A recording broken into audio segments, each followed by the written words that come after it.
Did you know some insects can call with their antennae?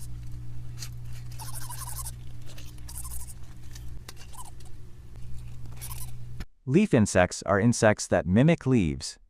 You might already be familiar with them. But what you may not know is that their antennae have a special structure that allows them to produce sound. The secret behind their sound lies at the base of their antennae, where one segment has specialized structures called the stridulatory file and the stridulatory ridge. When they rub their antennae together, they can produce sound.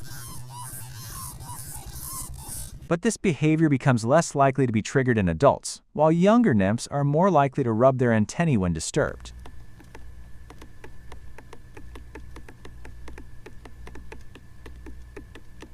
And as males grow older, they seem to gradually lose this ability. Besides their antennae taking on other functions, when disturbed they can simply fly away.